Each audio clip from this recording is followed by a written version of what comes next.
Have you ever wished that you could play your favorite Nintendo game on a piece of hardware that didn't have a potato chip as a processor?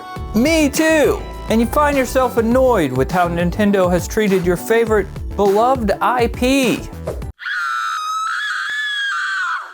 Well, today you're in luck because I've recently noticed a rise in Steam games that wear their Nintendo inspiration on their sleeve. Some might call them a knockoff. They pretty much are. They're knockoffs, but they're still fun. Hello, I'm Scooter McGavin, knockoff white guy with green screen. So I guess you could say I'm an expert in this field. Boo, you stink! Today we're talking about four Nintendo-inspired Steam games. Craftopia by Pocket Pair asks the question, what would happen if you took Breath of the Wild and made it an open-world sandbox survival game that you can play with 8 of your friends? It has the usual elements that you would see in a survival game. Farming, fishing, automation, capturing monsters, vehicles, and skill trees even. But what makes this game different is if you squint, it kind of looks like Breath of the Wild. How do you do, fellow kids? What? Even the music in the game tries its best to sound Zelda-ish.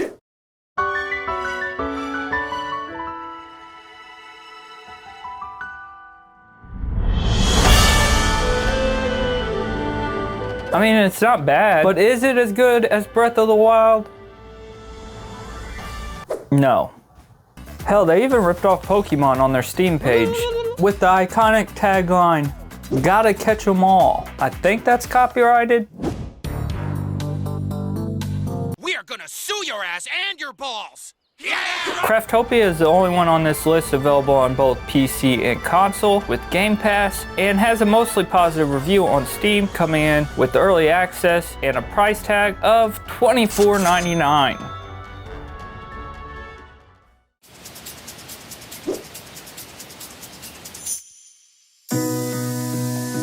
Longvinter, yes, I'm saying that correctly, is Animal Crossing if it took place in Russia and Tom Nook was packing heat and he shoots you and steals all your bells because, plot twist, it's also on a Rust-like server.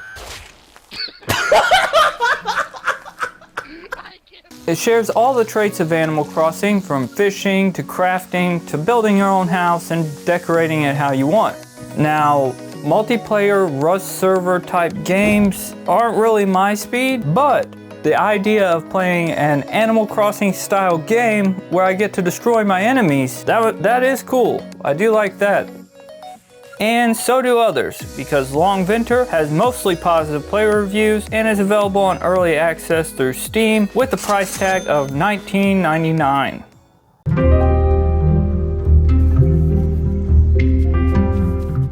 Dinkum. Survive against crocodiles and kangaroos as you build your cozy Australian village. This game is developed by one guy, and honestly it does some things better with multiplayer than Animal Crossing. With very positive player reviews, Dinkum is available on Steam Early Access at $19.99.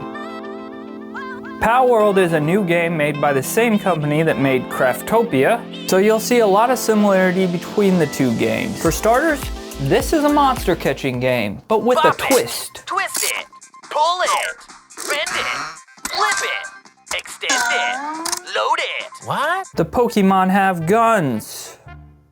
What are we doing? Going back to 2004, where people ripped off Nintendo with Flash games? The George Bush shooter was actually pretty good. What a weird time that was to be alive. Whee! Hello. Editor Scoot here. So, Palworld came out before I could finish this video. It's been received very well with over 1 million downloads, and even Phil Spencer congratulating them for their success. This success, however, is no doubt due because of the game is available on Game Pass. But would you be surprised if I told you this game, where you shoot Pokemon, eat Pokemon, and force them to work for you, is getting canceled?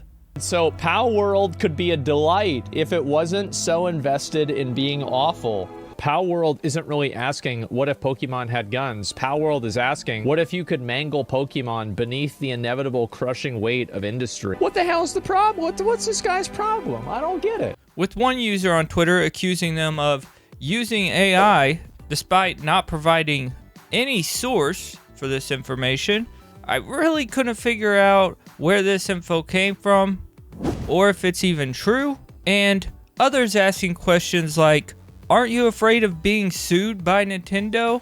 One thing is for sure, people want good multiplayer Nintendo-like games, and if they're not gonna make them, somebody will.